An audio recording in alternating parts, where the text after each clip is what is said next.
Bueno, hermanos, vamos entonces ahora sí a comenzar con el tiempo de la enseñanza de la palabra de Dios. El día de hoy pues vamos a hacer una pequeña pausa en el estudio expositivo que hemos venido realizando del libro de Eclesiastés, ya que estamos celebrando nuestro aniversario número 8.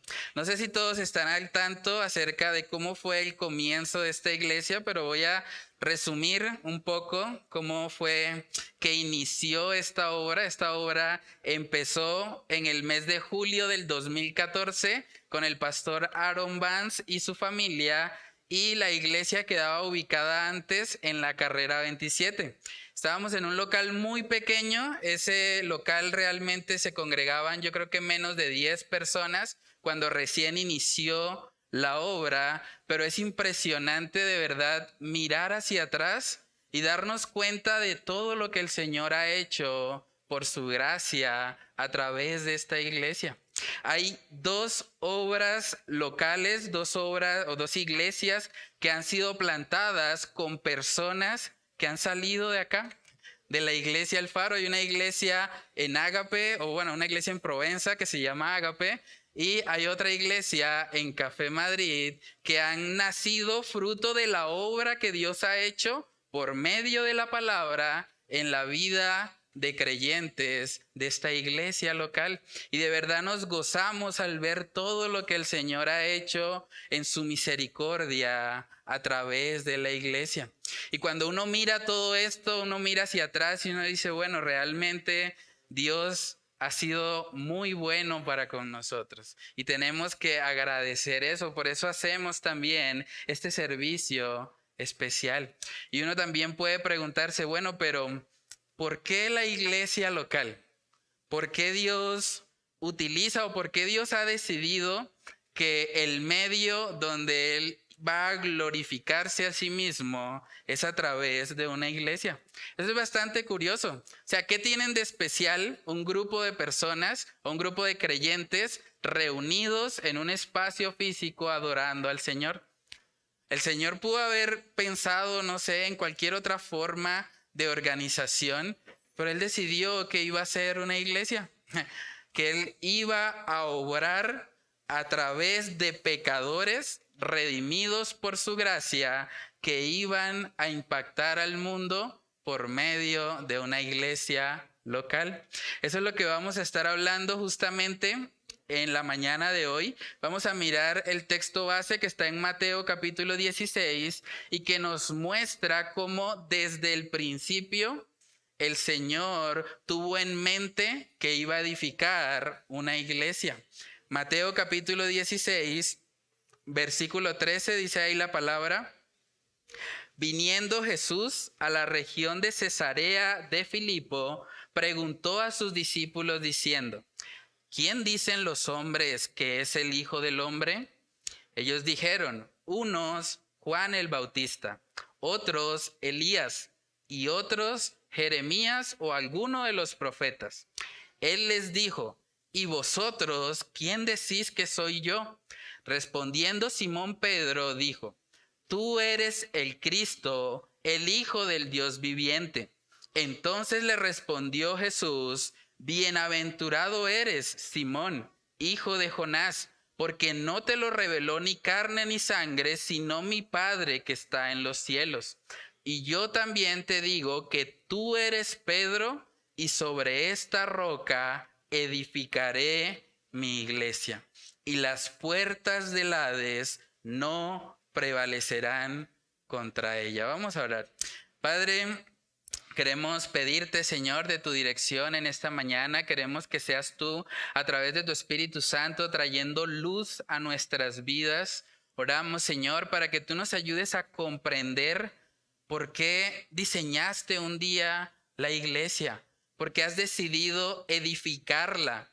Padre, es algo que humanamente no podemos entender totalmente por qué decidiste hacerlo de esta manera, pero al mismo tiempo podemos ver en tu palabra cómo siempre, Señor, tú te has glorificado por medio de iglesias locales que viven para tu gloria.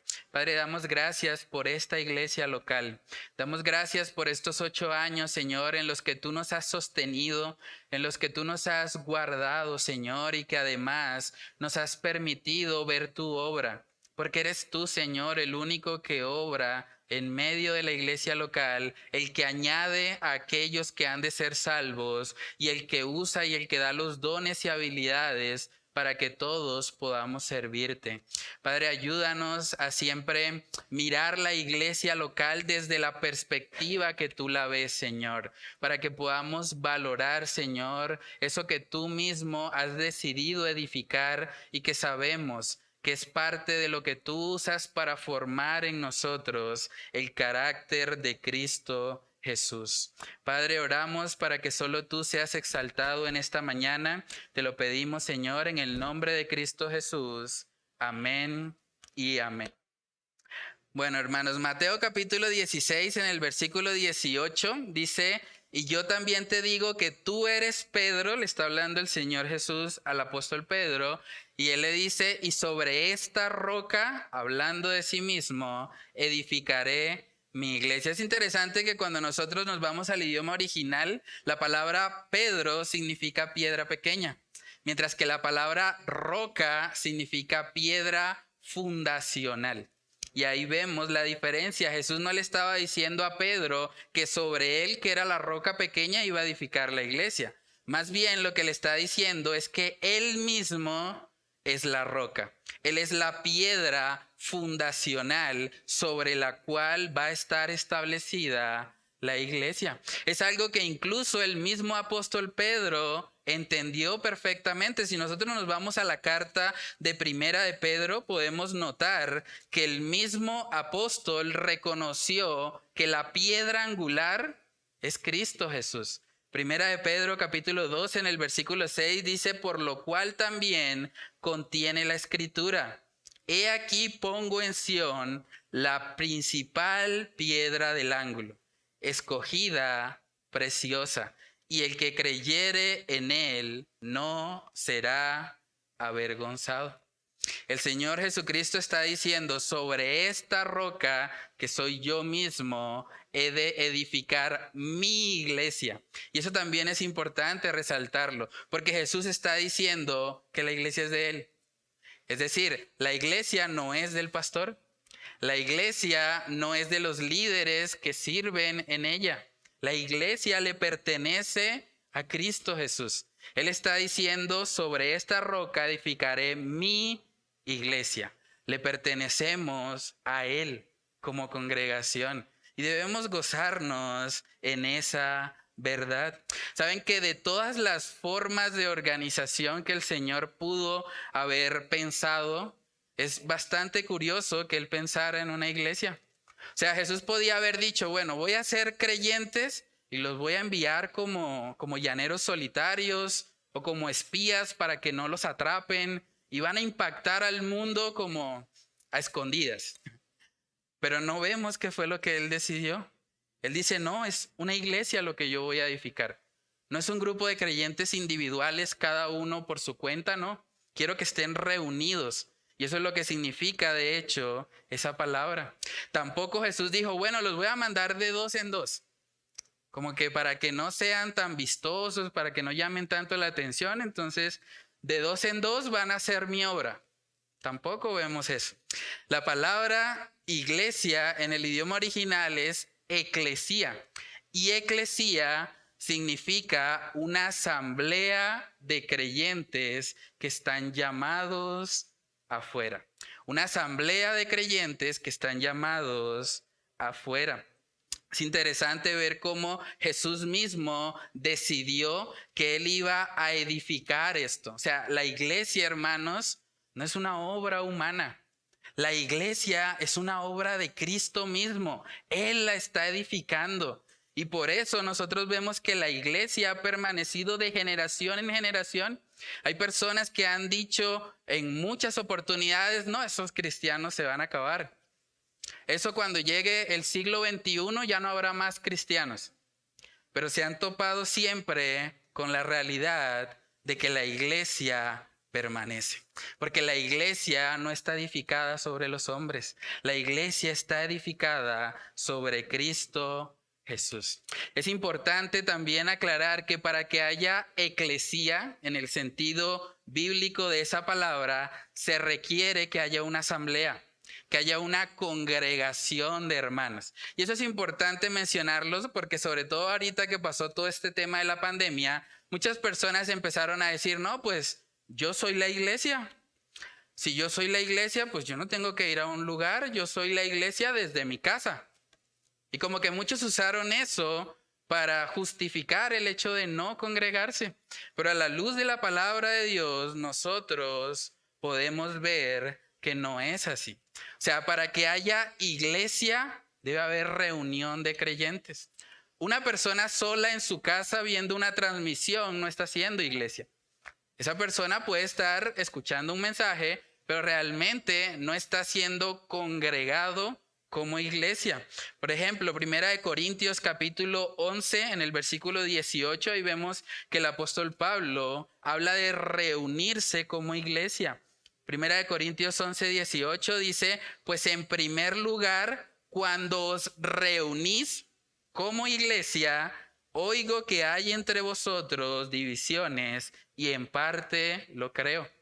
El apóstol Pablo está reconociendo cuando se reúnen como iglesia. Para que haya eclesía en el sentido bíblico de la palabra, necesitamos una reunión de creyentes. Por eso vemos que el Señor ha establecido que haya una iglesia local.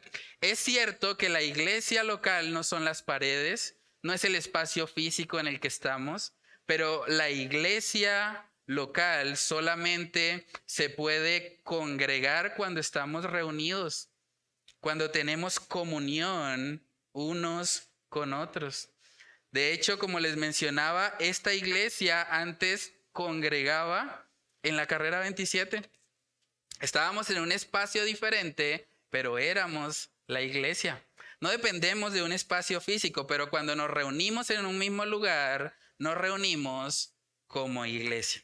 Yo creo que esa es una de las razones también por las cuales el Señor nos dice en su palabra que no debemos dejar de congregarnos, porque Él quiere edificar algo que Él edifica en el contexto de una iglesia, en el contexto de hermanos que están teniendo comunión los unos con los otros. Dice Hebreos capítulo 10, versículo 25, no dejando de congregarnos como algunos tienen por costumbre, sino exhortándonos y tanto más cuanto veis que aquel día se acerca. Hermanos, cuando dejamos de congregarnos, dejamos de formar parte de lo que Jesús mismo ha prometido edificar. Imagínense. Por eso es tan importante que estemos reunidos, que haya hermandad, que podamos conocernos los unos a los otros. Por eso en parte hacemos la presentación de los nuevos miembros, para que todos les conozcan y puedan acercarse y puedan establecer una hermandad.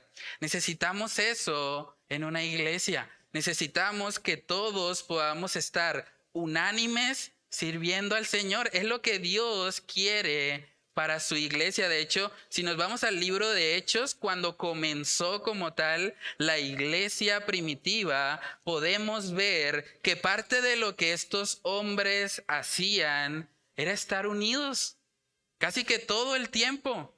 Hechos capítulo 2, versículo 46 dice, y perseverando unánimes, ¿qué dice ahí? Perseverando unánimes cada día.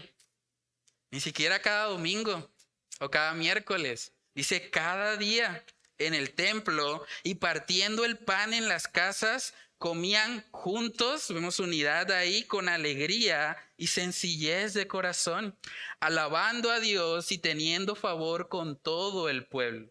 Y el Señor añadía cada día a la iglesia a los que habían de ser salvos. Es otra razón por la que también nos gozamos hoy, porque sabemos que el Señor es el que añade a su iglesia. Es Dios el que ha decidido que va a obrar primeramente en el contexto de una congregación de pecadores, porque eso es lo que somos, pecadores redimidos por la gracia de Dios, pero en últimas pecadores. Hay mucha gente que no le gusta esta idea de congregarse porque dice, no, es que todos son unos pecadores. Pero siempre hay espacio para uno más. Todos son bienvenidos a formar parte de esto. La iglesia no es perfecta, nunca lo ha sido. Si nosotros miramos, las iglesias neotestamentarias estaban llenas de problemas. En Corinto había problemas, había divisiones, como lo acabamos de leer. Unos estaban diciendo, yo soy de Apolos, yo soy de Pablo. En Tesalónica habían unos que no querían trabajar.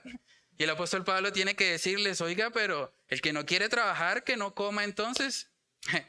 En Filipos vemos que habían dos personas peleando, Evodia y Síntique, y tenía el apóstol Pablo que entrar a exhortarles por eso. En Gálatas permitieron que llegara un evangelio de obras, y por eso vemos que el Señor exhorta a la congregación, porque ellos se habían apartado del único y verdadero evangelio de salvación. Siempre que vemos las iglesias locales tienen problemas. Y no es que el poder de Dios no esté en ellas. Quiere decir que estamos formados por personas pecadoras, necesitadas de la gracia de Dios. Pero lo hermoso de todo esto, hermanos, es que a pesar de nuestras fallas, a pesar de que podamos tener errores y demás, podemos ver que la gloria de Cristo se manifiesta en medio de la iglesia. El Señor ha decidido que así va a ser. Es curioso porque el Señor no nos añade a un club, como para que seamos amigos, tengamos una membresía y siempre los mismos con las mismas. Tampoco el Señor nos añade a una empresa, donde ahora todo funciona en términos de cumplimiento de metas o cosas por el estilo. No vemos eso. Vemos que el Señor nos añade a una iglesia, a un conjunto de pecadores redimidos y que además tienen un llamado. Y es parte también de lo que quiero enfatizar en esta mañana. Nos reunimos como iglesia, el Señor quiere que lo hagamos, pero debemos tener presente que el llamado es afuera. El llamado no es acá.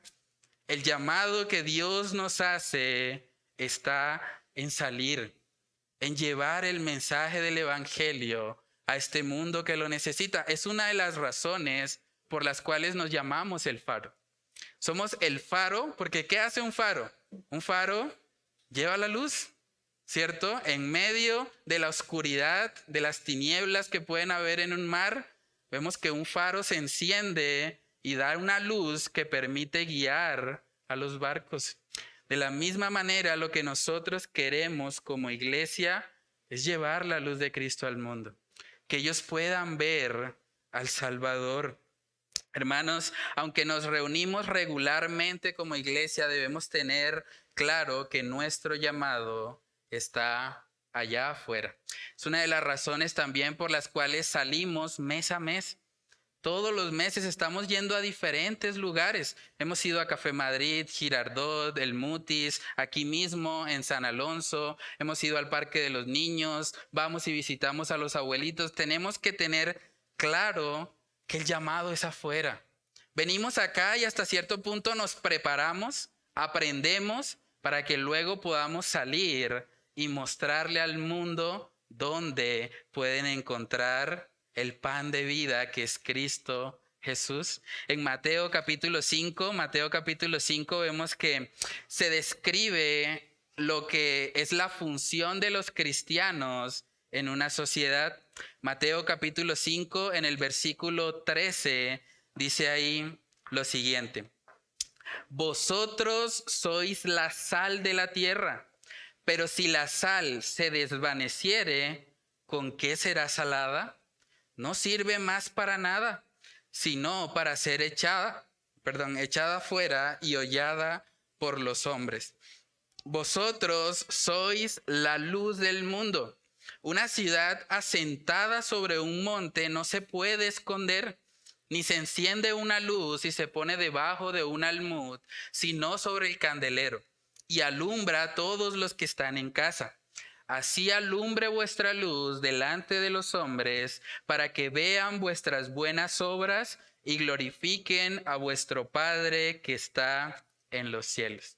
El Señor describe a los creyentes como sal y luz. Ambas cosas tienen la particularidad de mejorar el entorno en el que se encuentran. Cuando usted se está comiendo un aguacate y le agrega sal, sabe mejor. Bueno, a los que les gusta, ¿no? O cuando usted, por ejemplo, está en un lugar donde hay mucha oscuridad y usted enciende una luz, la luz se convierte en una referencia, en una guía, ¿cierto? La luz y la sal mejoran el entorno en el que se encuentran. Pero es importante mencionar que para que la luz y la sal puedan cumplir con su función, deben estar en contacto con aquello que van a influir. Me explico, la sal no puede salar en medio de un salero. O sea, si todos aquí somos sal, pues no cumplimos realmente con la función de salar, porque estamos reunidos puros granitos de sal juntos. Estamos todos en un salero. Lo mismo pasa con la luz. Si un lugar ya está iluminado, realmente la luz no cumple con su función de iluminar el entorno, porque ya hay luz en ese lugar. Entonces, para poder cumplir con este llamado de ser luz y sal de este mundo, indiscutiblemente, hermanos, tenemos que estar en contacto con Él. ¿Saben que una de las cosas que tal vez le ha hecho más daño a la iglesia es que hemos hecho como una separación entre lo que se hace dentro de una iglesia y todo lo demás? Hay iglesias que dicen cosas como los cristianos no deberían participar de la política, porque eso es del mundo. O iglesias que dicen los cristianos no deberían estar en la música, porque la música eso es algo mundano.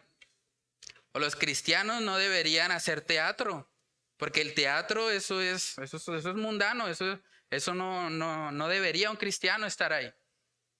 O gente que dice, no, los cristianos en la academia, no, ahí no deben estar los cristianos. Allá es solo los ateos, pero los cristianos no. O los cristianos no deberían estar en las redes sociales porque las redes sociales, el Facebook, el Instagram, todo eso es del mundo.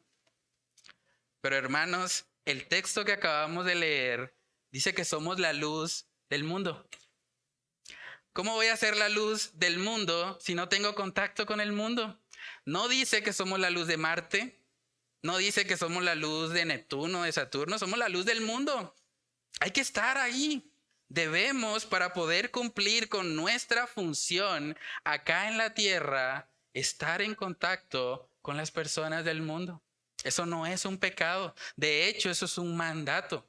Necesitamos eso para poder precisamente influenciar a este mundo y atraerlo a Cristo Jesús.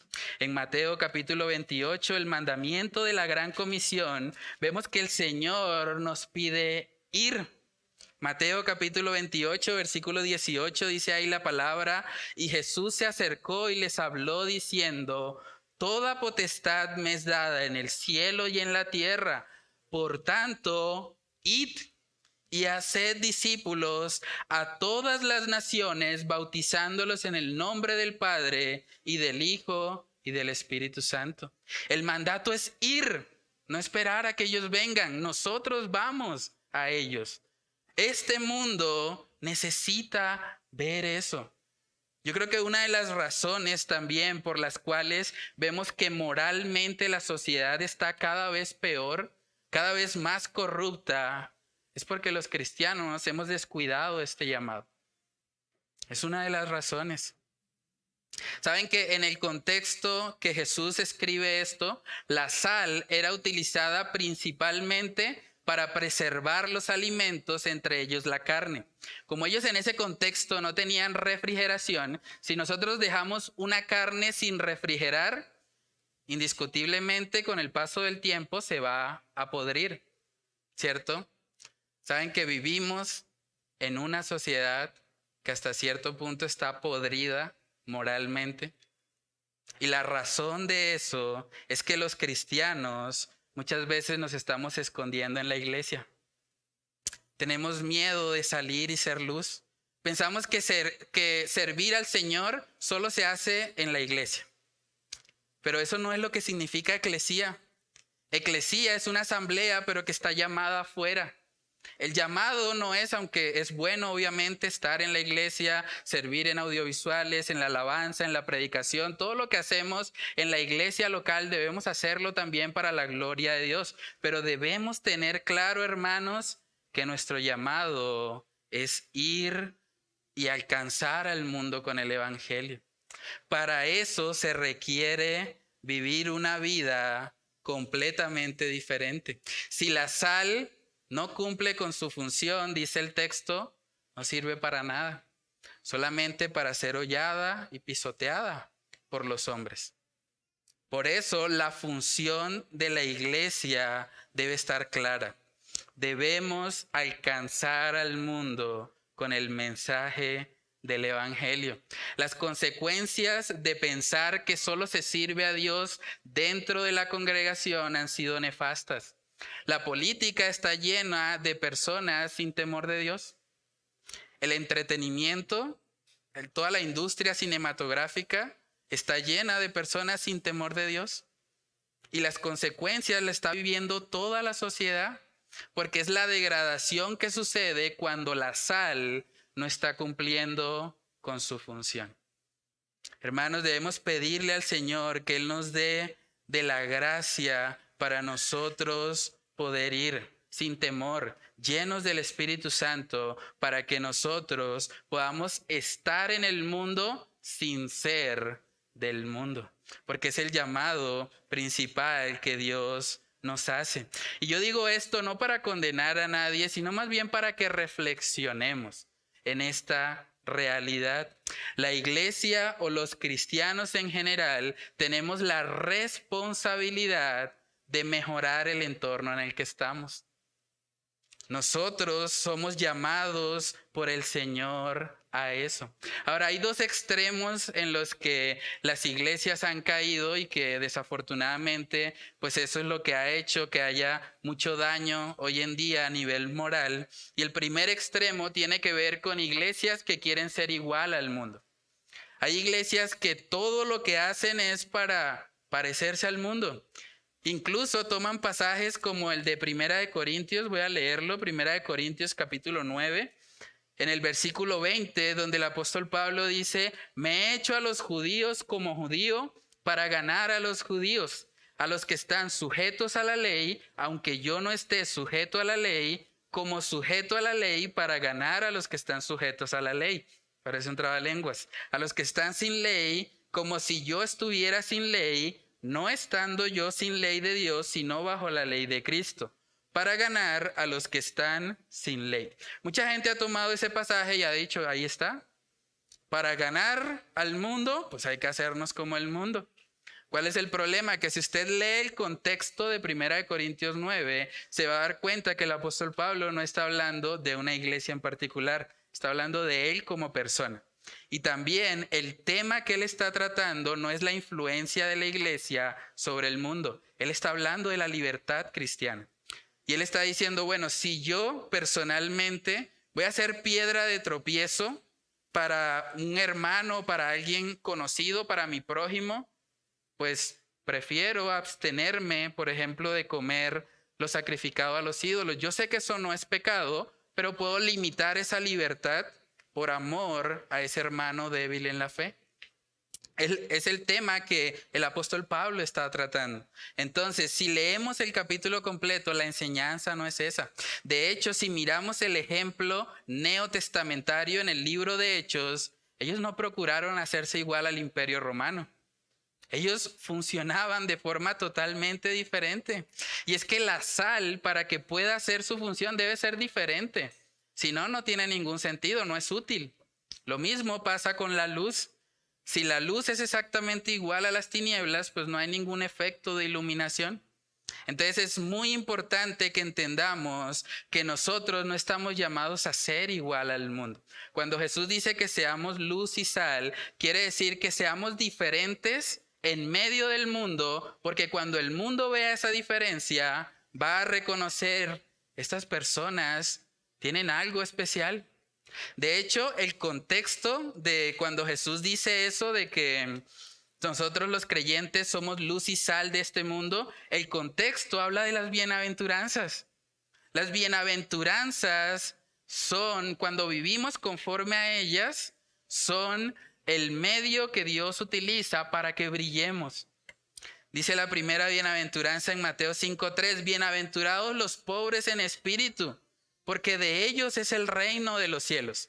¿Cómo vive este mundo? ¿En el orgullo? ¿Vive queriendo pisotear a todos? Pero no, Jesús dice no. Bienaventurados los pobres en espíritu. Cuando ustedes vivan así, el mundo va a decir, pero ¿qué le pasa a este hombre? ¿Por qué él no está persiguiendo lo que todos persiguen? Dice la siguiente, bienaventurados los que lloran, los que se lamentan por su pecado, porque ellos recibirán consolación. Vivimos en un mundo cada vez más insensible al pecado, que le da igual. Incluso las noticias y todo lo que está pasando en el mundo muchas veces nos vuelve insensibles. Pero Jesús dice, no, así no viven mis hijos. Más bien son bienaventurados los que lloran. Sigue diciendo, bienaventurados los mansos, porque ellos recibirán la tierra por heredad. Vivimos en un mundo donde todos quieren pelear, donde todos quieren tener la razón. Pero Jesús dice, no, bienaventurados los mansos. Sigue diciendo, bienaventurados los que tienen hambre y sed de justicia, porque ellos serán saciados. Bienaventurados los misericordiosos, porque ellos alcanzarán misericordia. Bienaventurados los de limpio corazón, porque ellos verán a Dios. Bienaventurados los pacificadores, porque ellos serán llamados hijos de Dios. Bienaventurados los que padecen por causa de la justicia, porque de ellos es el reino de los cielos. Bienaventurados sois cuando por mi causa os vituperen y os persigan y digan toda clase de mal contra vosotros mintiendo. Gozaos y alegraos, porque vuestro galardón es grande en los cielos, porque así persiguieron a los profetas que fueron antes de vosotros. Y justo después de decir eso, el Señor dice, vosotros sois la sal de este mundo. Cuando vivimos conforme a este estándar, que es contrario a lo que el mundo enseña, el mundo va a ser impactado. Y si ustedes miran las cualidades que describe ahí el Señor, prácticamente todo tiene que ver con el carácter. No tiene tanto que ver con una apariencia externa. No se trata de que los cristianos nos identifiquemos por tener cierta vestimenta particular, ¿no? Más bien, nosotros como cristianos tenemos el carácter de Cristo en nosotros. Y cuando vivimos de esa manera, el mundo lo va a reconocer. Entonces, no caigamos en la mentira de que para influenciar al mundo hay que ser igual a Él. De hecho, el mismo Jesús fue el mejor ejemplo de eso. Él era totalmente diferente a lo que los profetas y a lo que los fariseos eran en ese contexto en el que él vivió. La segunda trampa en la que han caído o hemos caído muchas veces es creer que entonces me voy al otro extremo. Mientras unos piensan, bueno, tenemos que hacernos igual al mundo, hay otros que piensan, no, hay que aislarse entonces del mundo. El mundo está lleno de corrupción, de maldad. Usted mira a esos jóvenes escuchando reggaetón y no, eso no tiene arreglo. Eso yo mejor me voy, me compro por allá una finca, no sé, me voy, me aíslo y con un grupo de cristianos y vivimos allá todos, un pueblo cristiano. Eso sería mejor. Pero hermanos, vemos que el llamado que el Señor nos está haciendo no es ese.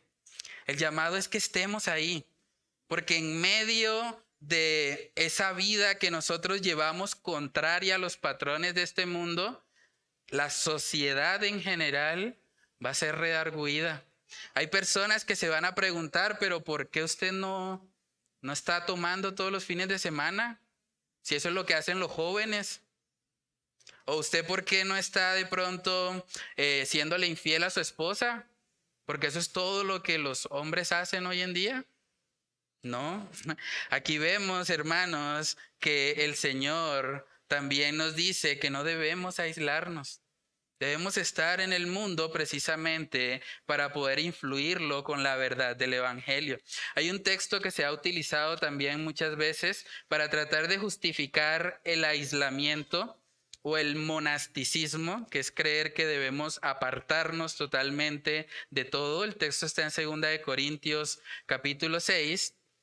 Vamos a leer lo que dice ahí, el versículo 14.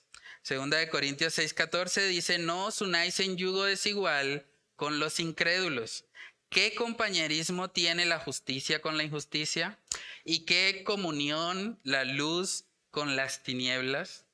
Hay mucha gente que ha dicho: si ve, yo no tengo nada que hacer con incrédulos. Yo no me voy a unir con ellos. El problema es que el texto dice que no os unáis en yugo desigual. Y el yugo es una carga o un peso que cargamos con alguien en común. Claro, no debemos unirnos íntimamente con personas que realmente no conocen al Señor o que viven contrario a su estándar, pero sí debemos estar ahí para poder influenciarlos. De hecho, el texto lo aclara porque dice: qué comunión, la luz con las tinieblas.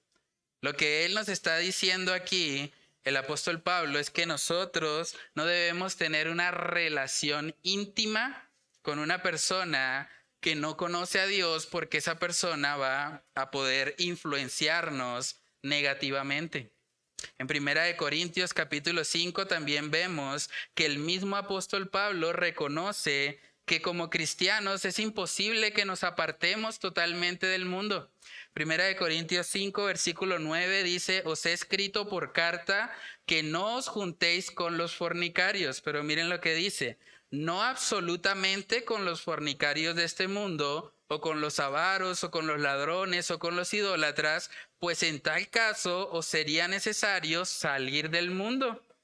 Más bien os escribí que no os juntéis con ninguno, que llamándose hermano fuere fornicario, o avaro, o idólatra, o maldiciente, o borracho, o ladrón, con el tal ni aun comáis. Es imposible que nosotros no nos relacionemos con los pecadores siempre que estemos en este mundo.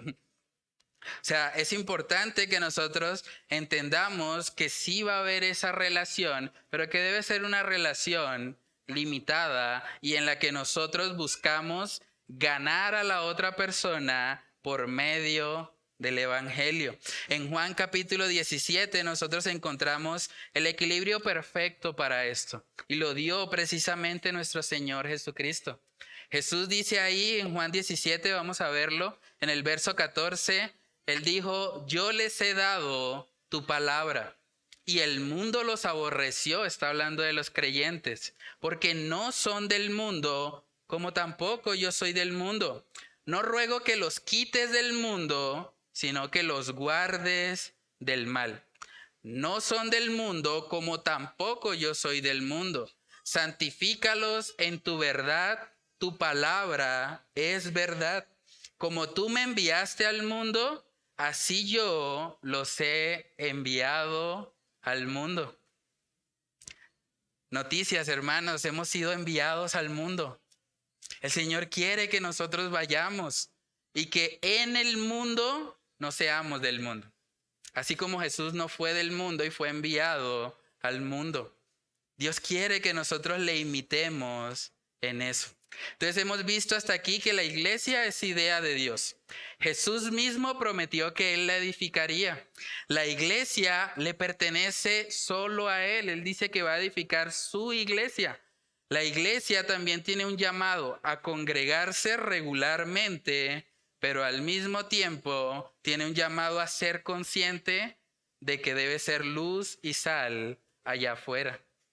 Eso es lo que vemos que el Señor dice en su palabra en cuanto a la iglesia. Entonces el modelo bíblico implica que debemos ser diferentes al mundo, pero al mismo tiempo tener contacto con Él, para así poder influenciarlo y ganarlo para Cristo Jesús. En Mateo capítulo 16, el texto base que leímos en el versículo 18, luego de que Jesús dice que Él edificará su iglesia, Él usa una frase y las puertas del Hades no prevalecerán contra ella. Las puertas del Hades. El Hades es el lugar de tormento previo al lago de fuego o al estado final de perdición de una persona. Y aquí vemos que Jesús está diciendo que las puertas del Hades no van a prevalecer contra la iglesia.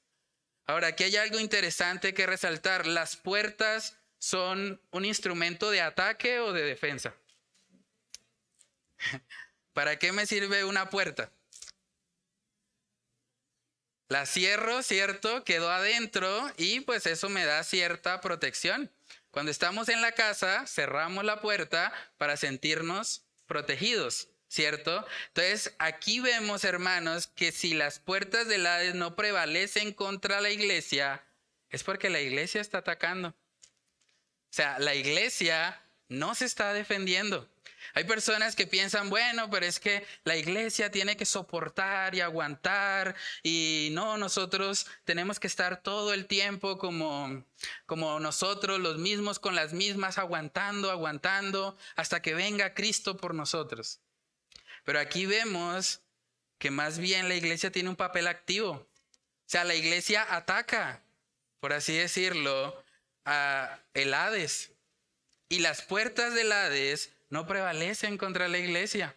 Por eso el segundo punto es que la iglesia debe estar a la ofensiva contra el Hades. O sea, nosotros tenemos el llamado de irrumpir en un mundo que está siendo gobernado por Satanás. Y aunque Satanás y todos sus demonios coloquen una puerta grande para evitar que el evangelio llegue, las puertas del Hades no prevalecerán contra la iglesia. Vamos a ilustrar un poco eso. Voy a invitar a Camilo. ¿Dónde está Camilo? Se me voló Camilo. Y los chicos, vengan todos los niños. Los niños nos están acompañando hoy en la reunión. Vamos a hacer una ilustración para que todos podamos llevarnos de forma gráfica lo que Dios dice respecto a la iglesia. Entonces, Camilo, que representa a la iglesia. ¿Dónde está Camilo? Ok. Listo. Estos chicos van a estar todos detrás de esta puerta. ¿Listo? Todos detrás. Detrás. Ajá. Y Camilo va a representar la iglesia. ¿Listo? Entonces, como acabamos de leer en el pasaje, dice que las puertas del Hades, esto va a representar las puertas del Hades, no prevalecen contra la iglesia. O sea, cuando la iglesia ataca, por así decirlo, las puertas del Hades se caen. ¿La dejan pasar? ¿Siga, Camilo? Ok, muy bien. Bueno.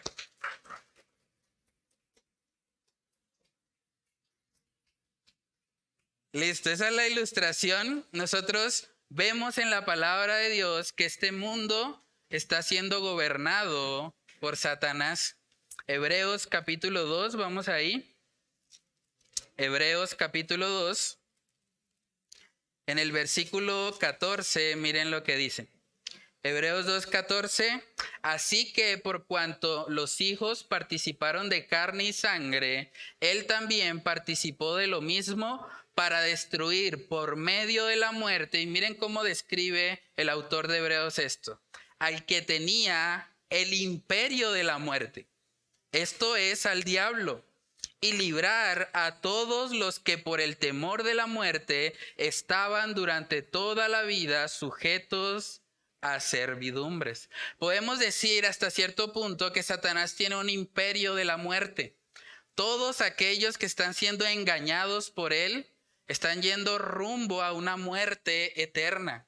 Pero la iglesia, hermanos, tiene en sus manos, en sus labios, el poder de Dios para salvar a esas personas, para rescatarles del imperio de muerte en el que Satanás los tiene cautivos. Y cuando la iglesia cumple esa función, ni Satanás ni ninguno de sus demonios va a poder prevalecer contra ella. Eso es lo que Jesús quiere mostrarnos. Él ha decidido poner su poder en la iglesia que él mismo ha edificado para su gloria. Es interesante también que a lo largo de toda la palabra nosotros vemos que en varias oportunidades se describe la palabra de Dios como una espada, como un instrumento de ataque, no de defensa, de ataque. Hebreos capítulo 4, vamos ahí.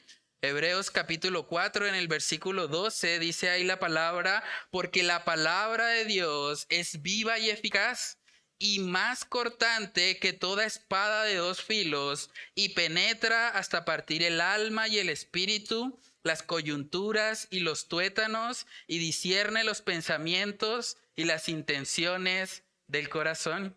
Los niños que están acá, ¿para qué sirve una espada? ¿Para atacar o para defender? ¿Para qué nos sirve? La espada es para atacar, ¿cierto? También en Efesios capítulo 6, cuando se habla acerca de la armadura de Dios, vamos a ver que cuando se habla de la palabra de Dios, se le describe como una espada. Efesios 6:17 dice, y tomad el yelmo de la salvación y la espada del Espíritu, que es la palabra de Dios. Hermanos, la iglesia debe estar preparada para atacar, no físicamente, pero para atacar espiritualmente todas las mentiras que Satanás quiere implantar en nuestra sociedad. Nosotros estamos llamados a dar respuesta. Cuando hay personas que nos dicen cosas como, bueno, yo creo que se puede matar a un niño en el vientre de su madre y no pasa nada. La iglesia, por medio de la palabra, puede atacar ese argumento y puede mostrar cómo lo que estas personas están diciendo realmente está alejado de la verdad bíblica. Cuando alguien dice, por ejemplo, que pueden vivir dos personas del mismo sexo y que pueden casarse y que pueden adoptar hijos y que no pasa nada, nosotros con la palabra de Dios podemos mostrarle a esas personas que eso no es así. Y no debemos temer a eso. ¿Saben que algo que el mundo quiere colocar en los cristianos es temor? Es lamentable ver que hay muchos cristianos mudos hoy en día. Hay cristianos que por temor no dicen ni siquiera que son cristianos. En el trabajo nadie sabe que lo son. De pronto en el lugar donde estudia no le dicen a nadie porque se avergüenzan un poco. Y uno dice, pero si Jesús mismo ha dicho que Él va a edificar su iglesia, que Él la sostiene, ¿por qué vamos a temer?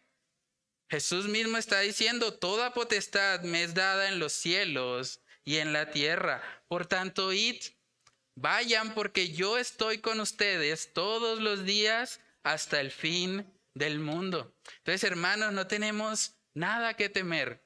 Debemos ir reconociendo que estamos siendo respaldados por el Señor Jesucristo. Saben que estuve buscando algunas estadísticas acerca de la condición moral en la que está hoy en día nuestra ciudad de Bucaramanga, y de verdad que es algo preocupante. Voy a compartirles algunas estadísticas. Bucaramanga se estima que tiene una población estimada de 600,000 habitantes. Si sumamos el área metropolitana, eso da más o menos 1,200,000 personas. Son datos de un censo del 2020, entonces ha cambiado un poco a cómo está actualmente. Pero dice también que de la población que hay en Bucaramanga, el 82% dice ser católico.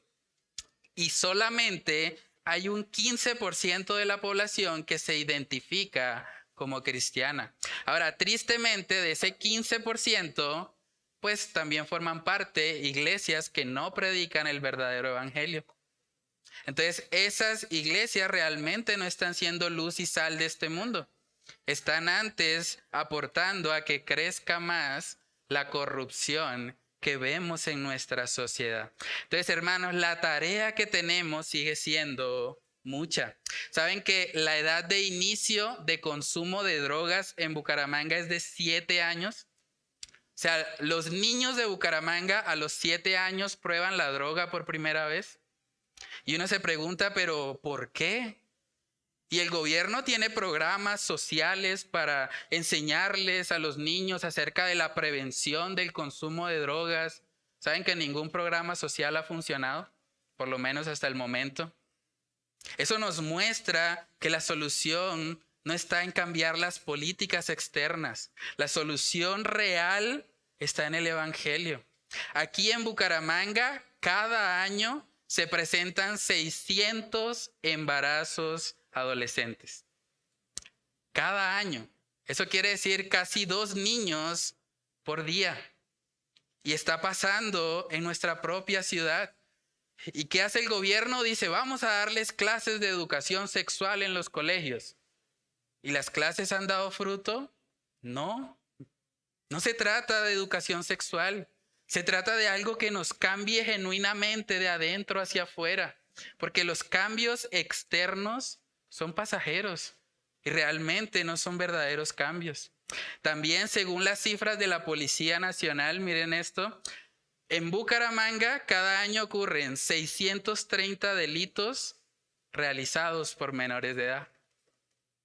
Una vez más, eso quiere decir que más o menos cada 12 horas un menor de edad en Bucaramanga comete un delito. Y si lo miramos en la población en general, cada día hay 19 personas que son arrestadas por diferentes delitos, incluyendo porte de estupefacientes, hurto, homicidio, delitos sexuales, violencia intrafamiliar, entre otros. Y uno se pregunta, ¿cómo llegamos hasta acá? ¿Cómo llegamos al punto en que la sociedad está tan corrupta? ¿No se supone que los cristianos deberían salar esta sociedad? ¿No se supone que nosotros deberíamos aportar a que este entorno mejore? ¿Saben cuál es la respuesta? Que tristemente la iglesia se ha vuelto débil. La iglesia está distraída con las cosas de este mundo, con los afanes de este mundo, al punto que ha dejado a un lado el llamado celestial de ser luz y sal de este mundo. Es una triste realidad que vivimos. Yo no acostumbro recomendar canciones cuando predico, pero voy a recomendarles una esta vez. Es una canción que habla un poco acerca de este tema que hemos estado tratando. La escribió Alex San Pedro. Es una canción que se titula Sal. Ustedes pueden escucharla en sus casas, pero voy a compartirles un poco de lo que él dice en la letra. Presten atención. Él dice, tengo una sal que ya no sala, una iglesia que no sale, una luz bajo la mesa y una virgen despistadas, la levadura en la nevera, mi armadura oxidada. Tengo oro y tengo plata, pero el cojo ya no baila. Tengo victorias derrotadas, gente en el templo destemplada, misioneros encerrados en sus casas. Tengo la ofrenda en el banco, las promesas caducadas. El maná está congelado, no hay calor en la palabra. Está de fiesta el atalaya con el buen samaritano. Ya no sufren como hermanos, son cristianos sin agallas. La letra es un poco fuerte, pero es de esas letras que nos lleva a reflexionar. ¿Qué estamos haciendo como iglesia? ¿A dónde está el cumplimiento de nuestro llamado? Y digo eso pensando primeramente en mí mismo, porque aplica para todos. Es fácil criticar la iglesia. Hay gente que se dedica toda su vida a hacerlo. Usted puede pasarse toda la vida criticando la iglesia. Lo difícil es cambiarla. Lo difícil es que usted sea el ejemplo. Lo difícil es que usted demuestre que es posible vivir de una manera diferente. Entonces, ¿qué vamos a hacer ante esta realidad? Efesios capítulo 5 nos da un mensaje. Efesios capítulo 5, versículo 13, dice ahí la palabra, mas todas las cosas, cuando son puestas en evidencia por la luz, son hechas manifiestas, porque la luz es lo que manifiesta todo. Por lo cual dice, óigase bien, despiértate tú que duermes y levántate de los muertos y te alumbrará Cristo. Mirad pues con diligencia cómo andéis, no como necios, sino como sabios, aprovechando bien el tiempo, porque los días son malos. Hermanos, lo que Dios quiere para nosotros como iglesia es que nos levantemos. Puede ser que hemos estado entre los muertos, hemos estado tal vez callados, con temor a los hombres, pero Dios no quiere que estemos ahí.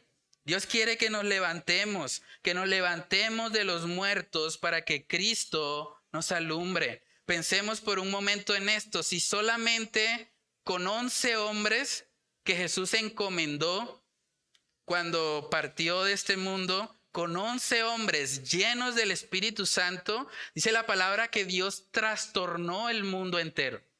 11 hombres. ¿Qué tenían esos hombres de especiales? Llenura de Dios. Estaban llenos del Espíritu Santo. Ahora, aquí hay más de 11 personas. Imagínense lo que Dios puede hacer en Bucaramanga si todos nosotros, llenos del Espíritu Santo, salimos a hacer luz y sal. ¿Qué va a pasar con todos esos índices de embarazo adolescente, con todos esos niños que están en la delincuencia? ¿Qué va a pasar con la sociedad si todos nosotros, llenos del Espíritu Santo, salimos a influir este mundo?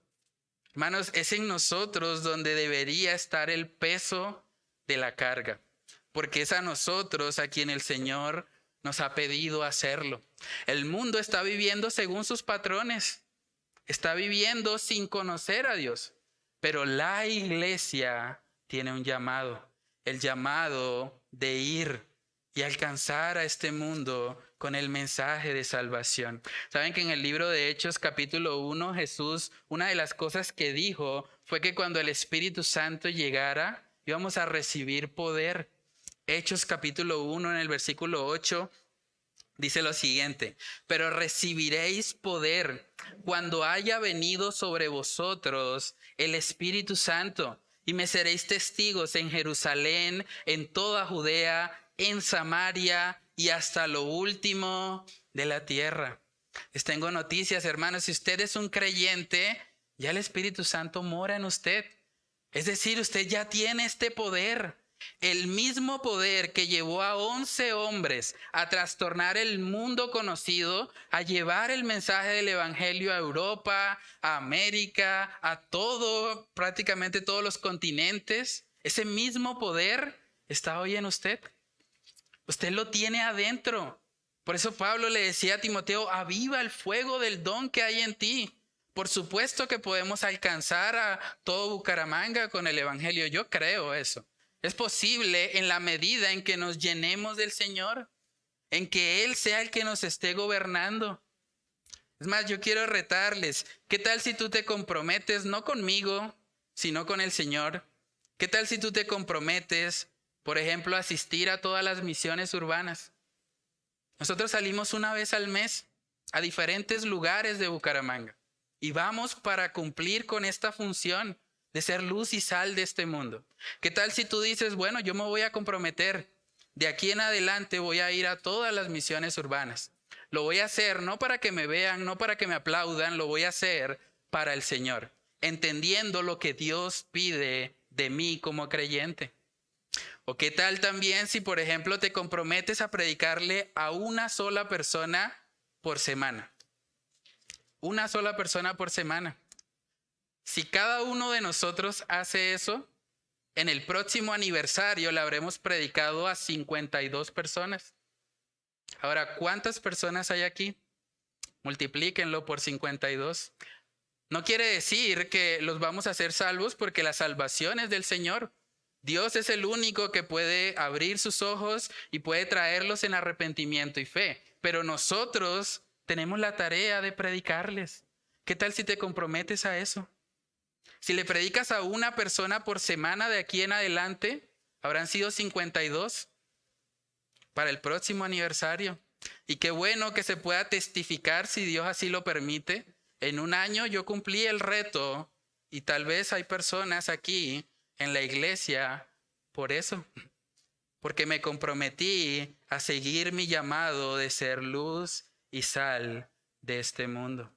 Hermanos, el tercer y último punto es que tú puedes ser parte de lo que Dios está haciendo por medio de la iglesia El Faro. Tú puedes ser parte. Jesús mismo ha dicho que Él va a edificar una iglesia. Por eso la invitación es únete. Únete a lo que Jesús está haciendo. Forma parte de esto.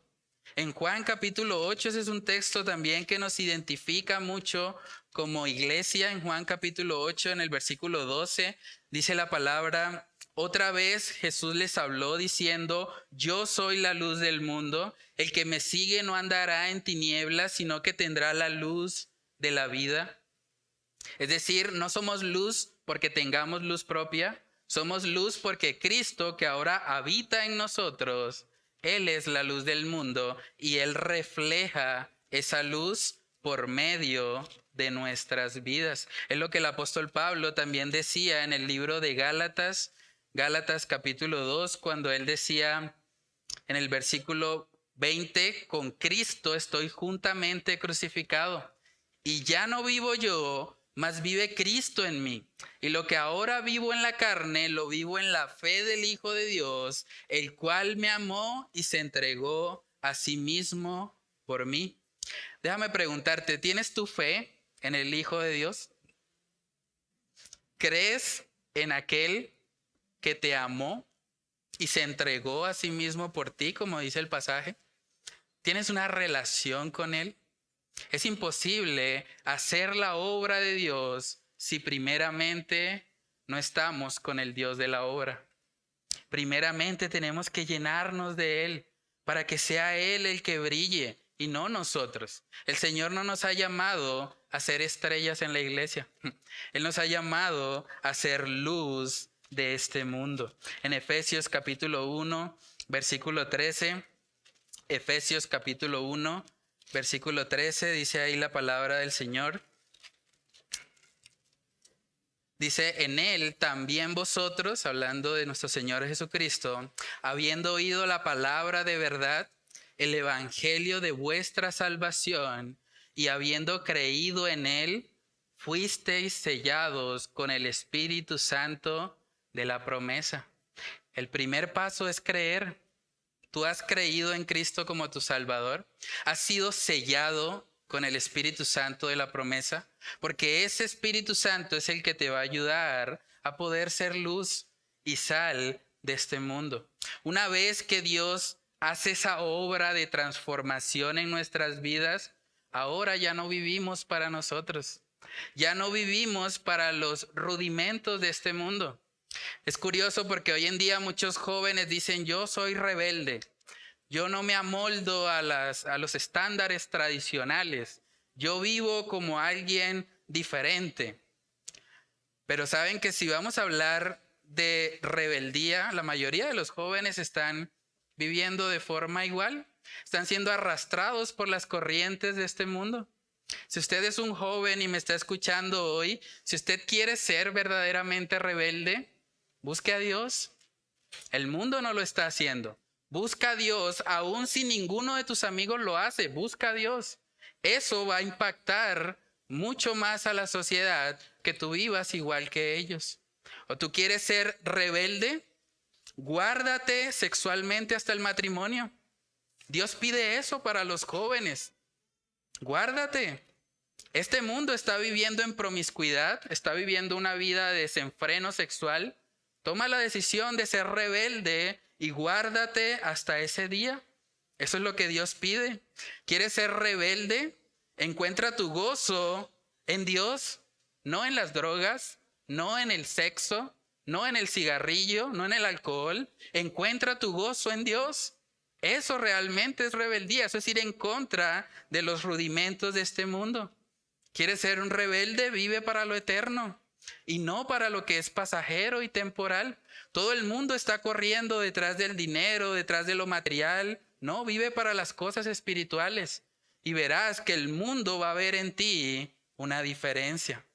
Hermanos, en Romanos capítulo 12 el Señor pide que nosotros, al contemplar las misericordias de Dios, lo que hagamos es presentar nuestros cuerpos como un sacrificio vivo. Dice Romanos 12:1: así que, hermanos, os ruego por las misericordias de Dios, esa es la base, que presentéis vuestros cuerpos en sacrificio vivo, santo, agradable a Dios, que es vuestro culto racional. No os conforméis a este siglo, sino transformaos por medio de la renovación de vuestro entendimiento, para que comprobéis cuál sea la buena voluntad de Dios, agradable y perfecta.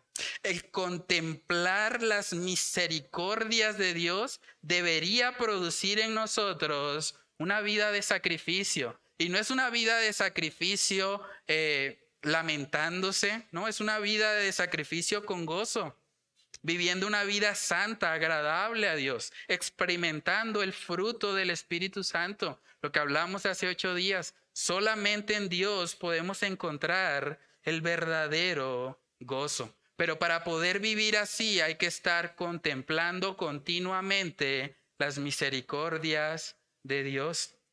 Y por último, para las personas que nos miran a través del internet, de pronto usted se puede preguntar, bueno, pero si yo estoy de lejos, estoy desde mi casa, no puedo tal vez estar allá en el faro, ¿cómo puedo formar parte de lo que Dios está haciendo con ustedes? Y la respuesta es que sí, hay maneras de hacerlo. La Biblia dice que una de las formas en las cuales usted puede ayudar mucho a una congregación es con oración. Es muy importante. El apóstol Pablo rogaba a los cristianos que oraran por él. Aún siendo un apóstol, aún haciendo milagros extraordinarios, él rogaba para que cuando él predicara la palabra, la hablase como la debía hablar. Entonces, la primera forma de ayudar a distancia es orando, orando al Señor. La segunda manera también es dando. Cuando nosotros damos financieramente para la obra, apoyamos la iglesia local. Nosotros somos una iglesia totalmente transparente con las finanzas. Cada mes damos un reporte, cuánto ingresó y cuánto salió. No tenemos problema en hacerlo porque nuestra motivación no es alcanzar dinero. Nuestra motivación es que esos recursos sean usados para que más personas conozcan el Evangelio. Y la tercera forma que también puedes involucrarte a distancia es viniendo. El Señor dice, por tanto, id. Si Él te llama a venir a Bucaramanga y a unirte a esta iglesia, eres bienvenido. Ven, acompáñanos, inscríbete en un discipulado, conócenos como iglesia y sirve con nosotros. Dios quiere que nosotros sirvamos en una iglesia local y si Dios pone eso en tu corazón, bienvenido. Puedes acompañarnos, puedes involucrarte en lo que Dios está haciendo en esta iglesia, orando, dando o viniendo. Pídele al Señor que te muestre cómo hacerlo de la mejor manera. Entonces, hermanos, vamos a orar al Señor y vamos a pedirle que Él nos ayude a poder vivir como luz y sal de este mundo. Padre, te damos muchas gracias, Señor, por tu misericordia. Gracias por este tiempo, Señor, precioso que tú nos permites compartir. Gracias por recordarnos en esta mañana que tú mismo, Señor, has decidido edificar una iglesia. No edificaste una empresa, no edificaste un club, no edificaste un grupo de amigos o de parceros, no. Has edificado una iglesia, una asamblea de creyentes que está llamada hacia afuera. Padre, yo te pido que tú nos ayudes a poder vivir acorde a esa verdad. Ayúdanos a entender que aunque es importante lo que hacemos aquí adentro, debemos recordar siempre que nuestro llamado está allá afuera, en este mundo de tinieblas, en este mundo insípido y sin sabor, que necesita que la sal sea manifiesta, que necesita que la luz brille para alcanzarles con el mensaje de salvación. Padre, ayúdanos a no temer, ayúdanos a recordar que las puertas del Hades no prevalecen contra la iglesia.